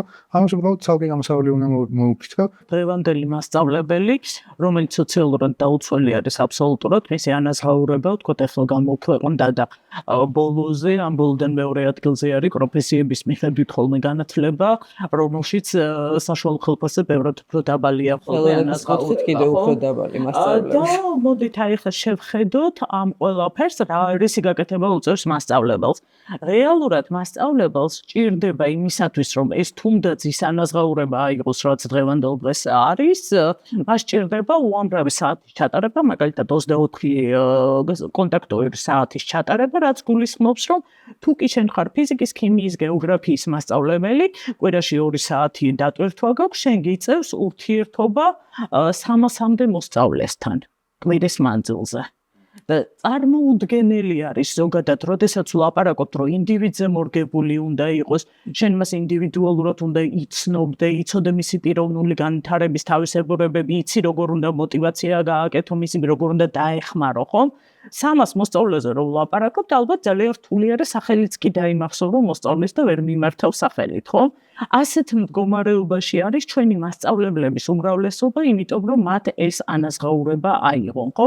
რომელიც პირდაპირ საათებთან არის დაკავშირებული. და შესაბამისად მე ვლაპარაკობთ, რომ განმავითარებელი შეფასება უნდა მისცე ინდივიდუალურად ყველა მოსწავლეს. მე ვერ წარმომიდგენია, როგორ უნდა მივცე 300 მოსწავლეს განმავითარებელი შეფასება ერთი სემესტრის მანძილზე რამდენჯერმე გიწევს, ხო, ამის გაკეთება. აქედან გამომდინარე თავს ვიტყუებთ საერთოდ, რომ ხარისხიანი განათლება გვაქვს. შესაბამისად ეს მოდელი აბსოლუტურად შესაძლებელი არის და თითეული ადამიანი, რომელიც არის სისტემაში, მას უნდა მივცეთ უამრავი რესურსი და ეს არ არის ერთი სახელმძღვანელო, აი ეს მრავალფეროვანი რესურსი უნდა იყოს ხელმისაწვდომი მისთვის და შესაბამისად რაღაც ეს გაუადვილებს უფრო ჩატარებას გაკვეთილის და ამავდროულად რა თქმა უნდა არ შეიძლება ამდენ ბავშვს ასწავლიდე. უბრალოდ წარმოუდგენელი არის, შენ მოსწავლეს ქუჩაში რო შეგხვდება და რო ვერ იცნობ და სახელით რო ვერ მიმართა, უკვე ეს კავშირი და ეს პირადი ურთიერთობები რაც უნდა იყოს მოსწავლესა და მასწავლებელს შორის აბსოლუტურად იკარგება, ხო? იგივე თქვა დირექტორები ჩვენ გვაქვს აი ესეთი დიდი 2000-ზე მეტ მოსწავლიანი სკოლა და უბრალოდ დირექტორი ქუჩაში ყველა ბავშვს უღიმის, იმიტომ რომ შეიძლება ჩემი მოსწავლე იყოსო და ამიტომ გამარჯვებას ეუბნება, ხო? და ამავდროულად 70%-ზე მეტი სკოლები გვაქვს, სადაც 100-150 მოსწავლეზე მეტი არ არის, ხომ? არ დადის. ანუ ეს სხვაობა იმდენად დიდი არის, რომ აი ეს ცენტრალიზებულად უზნაძის 52-დან მიღებული ბრძანებები და გადაწყვეტილებები ვერ იმუშავებს ერთგვაროვნად აი ამ ყველა განსხვავებული ტიპის სკოლაში. აქედან გამომდინარე, რა თქმა უნდა, სკოლას უნდა ყავდეს ადმინისტრატორი, რომელიც განათლების სისტემაში კარგად ერკვევა, ესმის თუ რა გარდატეხა მიმდინარეობს დღევანდელ დღეს განათლების სისტემაში, ხო? ჩვენ რაღაც სისულელეებზე ვლაპარაკობთ მობილური ტელეფონის შეფერწავლვაზე და ფორმაზე და ამ დროს განათლების სისტემა აბსოლუტურად ძირეულად იცვლება მსოფლიოში, ხო? იგივე თქვა ხელოვნური ინტელექტი რაც ახსენეთ, ხო? მოსწავლე უწევს დავალებას მასწავლებელს და თუ ცხოვრებაში თვითონ არ უსარგებლია ხელოვნური ინტელექტი, შეიძლება მაღალქულებს იღებდეს ბავშვი იმაში, რასაც თვითონ არანაირად არ აკეთებს, ხო? ეს მარტივი მაგალითი რო ვთქვა. აქედან გამომდინარე, მე მგონია რომ ეს ერთი გადაწყვეტილება, ცენტრალიზებული გადაწყვეტილება სისტემას აზარალებს, ჩვენ უნდა ყავდეს ძლიერი დირექტორები, განათლების ადმინისტრირების ლიდერები, რომლებიც აი ამ ტრანსფორმაციის პერიოდში შეძლებენ შექმნან ნამდვილად რეალურად იქ ადგილზე თემზე მორგებული საუკეთესო განათლების სისტემები, ხო? ასევე დამოუკიდებლობის ხარისხი უნდა ქონდათ ამ დირექტორებს. დამოუკიდებლობის ხარისხი უნდა ქონდეთ, თავად მიიღონ ის გადაწყვეტილება, სჭირდებათ თუ არა რაღაცის აკრძალვა, ან რაღაცის შემოტანა. და ჩვენ დღევანდელ დღეს ვიღებთ ისეთ რაღაცას, რომ სკოლას რა ტიპის პრობლემაც არ უნდა დაუდგეს და რა გამოწვევის წინაშეც არ უნდა დადგეს, მაგალითად ღურმა შემოანგრია ღობე და შემოვიდა ეზოში, ხო? ამაზეც კი რესურს ცენტრს და სამინისტროს არ უნდა დაურეკოს, რომ როგორ მოლაგვარო ეს პრობლემა. არამედ ყველაფერზე ნებართვას იღებენ რესურს ცენტრიდან, ყველაფერზე ნებართვას იღებენ სამინისტროდან და სამინისტროდან თუ მოუვიდათ წერილი, რომ თქვენ თავისუფლები ხართ, მიიღოთ თავად გადაწყვეტილება, ეს ნიშნავს, რომ ის თანახმაა თუ წერილი არ მიიღეს, ესე იგი სამინისტრო წინააღმდეგია, ხო? სრულ აბსურდამდე მივდივართ. აქედან გამომდინარე, ხომ, რა თქმა უნდა, ჩვენ გვჭირდება არა პოლიტიკური ნიშნით დაკომპლექტებული დირექტორები სკოლებში, ჩვენ გვჭირდება დირექტორები და მათი ნაწილი ნამდვილად აქვს ის კომპეტენცია, რომ ნამდვილად კარგად მართოს სკოლა, თუ კი მას რეალური დამოუკიდებლობა ექნება. ჩვენ გვჭირდება აი ამ წნეხისგან გათავისუფლება, დეპოლიტიზება სისტემის და მეტი შემოქმედებითი ადამიანის მოზიდვა პროფესიაში. სახელმწიფო რაც ნაკლებად ჩაერევა, ნაკლებ ასეთ ეს მაწუხებს შექმნის და რეგულაციებს შემოიტანს, რომელიც სხვადასხვა მიზნებს ემსახურება და არა განათლების ხარისხის გაზრდას მით უმეტეს. რა თქმა უნდა, არსებობდეს რაღაცა გარკვეული სტანდარტი, რომელიც აუცილებელი არის, რომ იცოდეს მოსწავლემ საშუალო სკოლაში. მაგრამ უნდა მიეცეთ ჩემი აზრით საშუალო სკოლებს, საჯარო სკოლებზე მოგსაუბარი, თავისუფლება იმისი, რომ თვითონ არჩიონ როგორ ასწავლონ.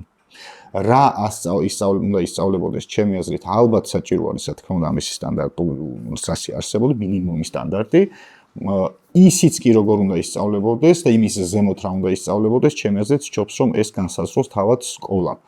იმისთვის, რომ ეს სკოლამ განსაზღვროს, უნდა ყავდეს, რა თქმა უნდა, თავისუფალი ხელმძღვანელი. და ის უნდა იყოს ავტონომიური და თავის გადაწყვეტილებას თვითონ ღებულობდეს ის, რაც მას ეხება. ეხლა სამწუხაროდ ესეთი სიტუაცია არის, რომ სკოლაში უბრალოდ ფორმალობისთვის დადიხარ, ხშირ შემთხვევაში ასე არის. თუ კი მოხდება საცხოვრებელ ადგილზე, მაშინ იქაც ის გეზღუდება არჩევანი, იმიტომ რომ ეხლა მე რომ ჩემი საცხოვრებელი ადგილის მიხედვით ყოფილიყავი, ესე ვერ გადავანაწილებდი ბავშვებს ამ სკოლაში. ანუ ამ არჩევანში შეზღუდული ვიქნებოდი და უნდა წავსულიყავი იმ საჯარო სკოლაში, რომელიც იქვე არის და რომლის შესახებაც, არ დავასახელებ რა თქმა უნდა, მაგრამ რომლის ხარისხის შესახებაც ძალიან ცნობილი არის, რომ დაბალი ხარისხია განათლების, თუმცა მას სკოლის ხელმძღვანელსაც ალბათ იქ არა აქვს, იმიტომ რომ მას ის მაინც გარანტირებულად რაღაცა ფინანსებს ღებულობს ბიუჯეტიდან და შესაბამისად ის არ არის დაინტერესებული იმით ბავშვი მივა, არ მივა, გაკვეთილი ჩატარდება, არ ჩატარდება, როგორი ხარისხის გაკვეთილი ჩატარდება, რა ცოდნას მეიღებს. ის თანხა, რომელიც მე ბიუჯეტიდან მეკუთვნის, ფაქტობრივად თან ჩემია, თან ჩემი არ არის. მე უნდა ვსაზღვრავდე, ფაქტობრივად მე ვარ მომხმარებელი, რომელიც მე უნდა ვსაზღვრავდე ის ჩემი თანხა, რომელიც ჩემზე არის განკუთვნილი, შულზე მაგრამ შემთხვევაში ჩემზეა განკუთვნილი, მე სად დავხარჯო, რომელ სკოლას ეკუთვნის ჩემგან, რომ ის თანხა გადავიხადო იქ, იმიტომ რომ იქ შედარებით უკეთესი ხარისხი არის. რა თქმა უნდა, თუ კი ამაზე იქნება მიბმული უკვე სკოლებისიც დაინტერესებას უფრო მეტი იქნება, რომ მიიზიდონ მეტად. და ფიქრობ, რომ არ ეწყინება ბატონ გიორგის, შეიძლება კერძო სკოლასაც გაუწიოს გარკვეულწილად კონკურენცია საჯარო სკოლამ ამ კუთხით. თუ კი ეს არა, ნუ ჯანსაღ კონკურენცია თქმა უნდა ყველასთვის კარგი არის და მათ შორის ყველაზე მეტად განათლებისთვის არის ეს მნიშვნელოვანი. ყველაზე მოწყვლადი გამოდის ამ შემთხვევაში მაინც განათლების სისტემის თანამშრომლები. საგანმანათლებლო კომისიებში ვინ შედან, შეკრებებზე ვინ დადის, რაღაცა მიკროავტობუსებში ვინ შედან და სულ ესეა ეს. და შესაბამისად არც ერთ მართლას ასე ვთქვათ არ აქვს სურვილი რომ გამოცვალოს ეს სისტემა, იმიტომ რომ ეს სამხელა რესურსი აკარგებად. ვიღაც უნდა იყოს მზად რომ მოვიდეს, რომ ისეთი რეფორმები გააკეთოს, რომლის შედეგადაც იცის, რომ 6 თვის შემდეგ ის იქ არ იქნება, იმიტომ რომ აუცილებლად არაპოპულარული ამბები იქნება გასაკეთებელი და აუცილებლად გავანძღავენ საზოგადოებაში და გაზეთებში, მედიაში და ასე შემდეგ, მაგრამ ეს საკუთარ თავზე ეს უნდა აიღოს, იმიტომ რომ სხვა შემთხვევაში ამას არაფერი არ ეშველება და რადიკალური რაღაცები არის გასაკეთებელი და დანარჩენ ეხლა ცოტა ასე იქნება, ან ცოტა ისე იქნება, მაინც ასე იქნება როგორც მშობელთა ჩართულობას რაც შეეხება ძალიან მნიშვნელოვანი საკითხია ეს, იმიტომ რომ თითოეულმა მშობელმა გაიაზროს, რომ სკოლა არის ის დაწესებულება, რომელიც ეკუთვნის მას, მის შვილს და იმ თემს, რომელსაც ეს სკოლა ემსახურება. დღეს სკოლების მიმართ რაღაც აბსოლუტურად სხვანაირი დამოკიდებულება და ნაწილობრივ სკოლებმა შექმნეს ეს განცდა, იმიტომ რომ რაღაცა მშობლები მორჩილებით მიდიან სკოლაში და მათი წინადადებები, მათი ინიციატივები, მათი თუნდაც გულის ტკივილი თუ პრეტენზიები სამწუხაროდ ისე აქტიურად არ არის განხილული, ცხადია გამონაკლისს სკოლებზე არ მაქვს ლაპარაკი, ზოგადად სკოლებში. ამიტომ სკოლაში მშობლების ჩართულობა და ინტეგრირება მშობლების და მათი შენატანების გაზრდა, ხო, როგორც ადამიანური რესურსი, ეს ძალიან მნიშვნელოვანი საკითხი და ამის გამოცდილება სოფლიოში არის ძალიან დიდი და ჩვენ უნდა ვანახოთ ჯერ ესეთი მშობელს და დავარწმუნოთ ისინი, რომ ეს ადამიანები არიან რეალურად დამფინანსებლები ამ სკოლის და ის ადამიანები არიან სწორედ ხელფასის გამცემები.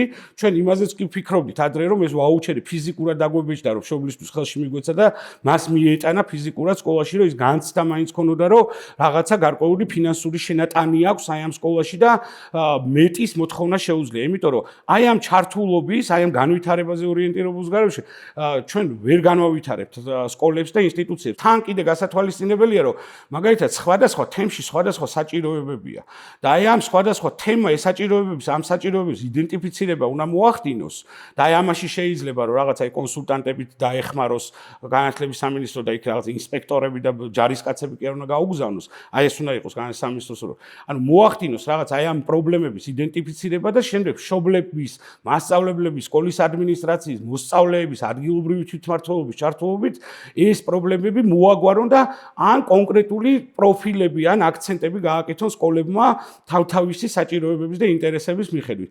დღეს ეს არ არის და დღეს ქართულ ოცნებას უნდა რომ ესეთი როგორც საბჭოთა კავშირის დროს იყო ერთ თარგზე მოჭრილი სკოლები იყოს და მხოლოდ მორჩილებას ასწავლიდნენ იქ და არანაირი კრიტიკული აზროვნება და არანაირი პროგრესი აი ამ დაწესებულებებში და აი ზოგადად სასკოლო ინსტიტუციებში არ არსებობს. ამიტომ ეს უმნიშვნელოვანესი საკითხია და ჩვენ ამაზე ძალიან თანმიმდევრული გეგმა გვაქვს. განათლების სამინისტრო ჩვენ გვეუბნება, რომ საქართველოს ხვალიდან გვექნება უფასო განათლება, მაშინ როცა უნივერსიტეტების უმრავლესობას და ფაკულტეტების უმრავლესობას აუქმებს, ერთ ქალაქში გადააქვს ერთი ფაკულტეტი და შესაბამისად შემცირდება როგორც პროფესორ-მასწავლებლების, ისე სტუდენტების რაოდენობა.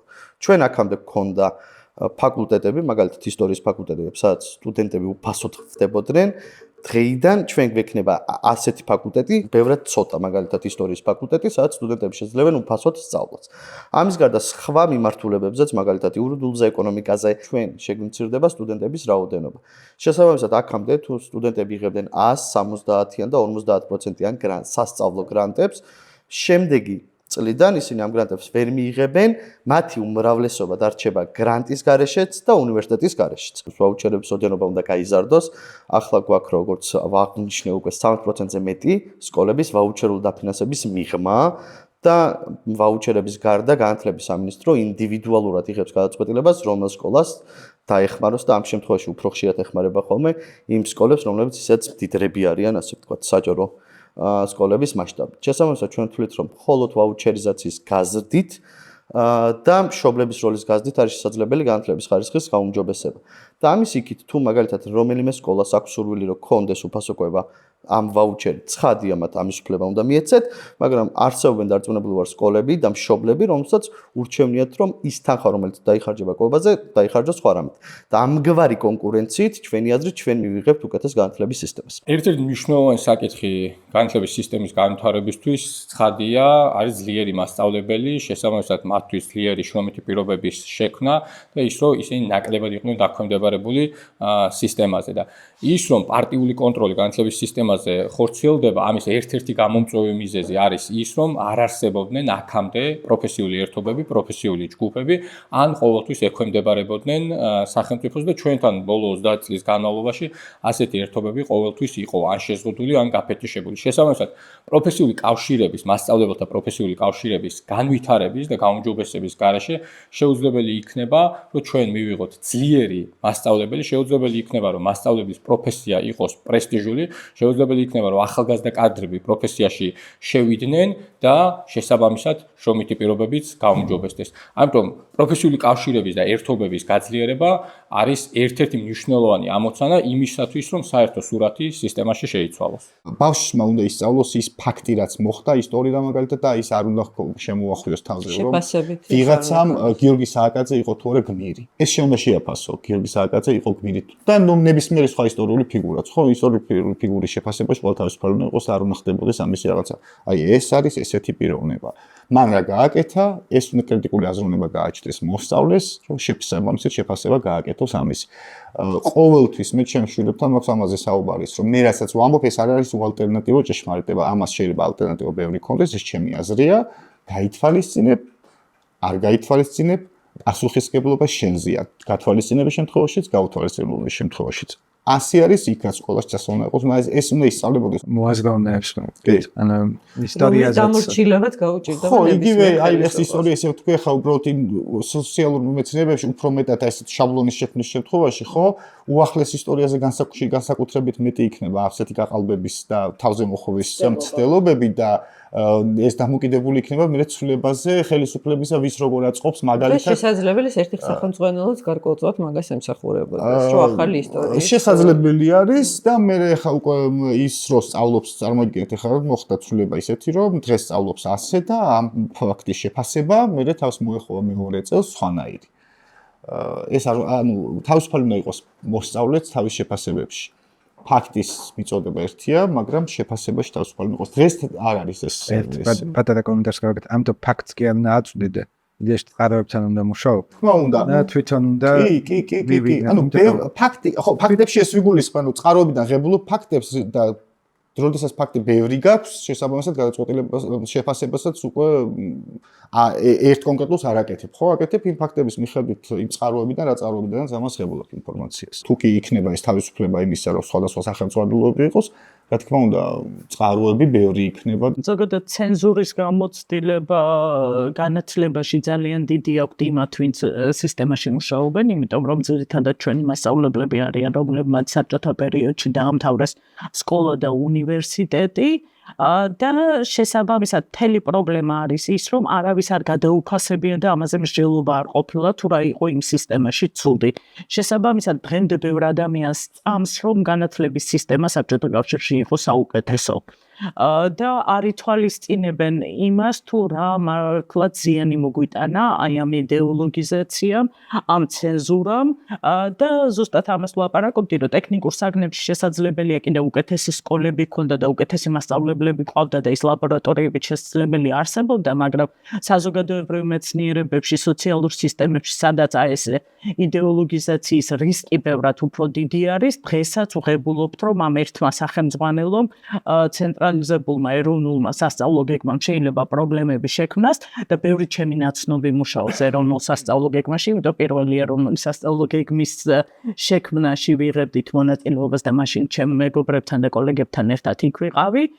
მათი დღეს რო ველაპარაკები, რომ რატომ თანხმდებიან, თქვა დაწერონ 10 წლის ზოგადი განათლების პროგრამა და მიიღონ ამ ერთი სახელმწიფოს შექმნის პროცესში. მათ იპოვეს აი ესეთი დაცული თავისთვის ნიშა და ამბობენ, რომ დარგი უნდა გადავარჩინო და 12 წლის პროგრამა 10 წელიწადში უნდა ჩავატიო, ხო? ფაქტობრივად ეს არის მარტივი ფაბულა, რითიც ისინი გრძნობენ თავიანთ საჭიროებას ამ სისტემაში დარჩნენ და რაღაცა გააკეთონ. სერიოზული პრობლემები გვაქვს, არ შეიძლება რომ ჩვენ ვლაპარაკობდეთ დარგის გადარჩენაზე დღევანდელ დღეს. აქ მნიშვნელოვანი არის, რომ ვუყურებდეთ ამას სისტემურად, მთლიან სურათს ვუყურებდეთ და ვხედავდეთ თუ რა ზიანი შეიძლება სახელმწიფოს აი ამ რეფორმამ მოუტანოს განათლების სისტემა. შეიძლება განათლებაში ჩართული ადამიანები, რომლებიც ხელფასებულობენ ამ სისტემაში, უფრო მეტად დაუცველები არიან და რისკის ქვეშ არიან, რომ შეიძლება პროტესტის შემთხვევაში სამუშაო დაკარგონ, თუმცა მე არ მესმის, როგორ უნდა გამოთქვა შენი მოსაზრება პროფესიონალმა ადამიანმა, ესე მარტივი არ არის ყველას ჩანაცვლება. მშობლები არიან ისინი, ვინც პირველები უნდა სვამდნენ კითხვებს და მოითხოვდნენ პასუხს ნებისმიერ დეტალზე.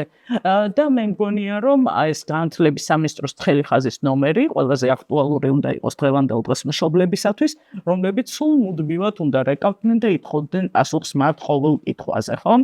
წინააღმდეგ შემთხვევაში აი ესე იქნება, რომ ჩვენ გავაცანით ვიღაცას და ტაში დაგვიყრეს, ხო?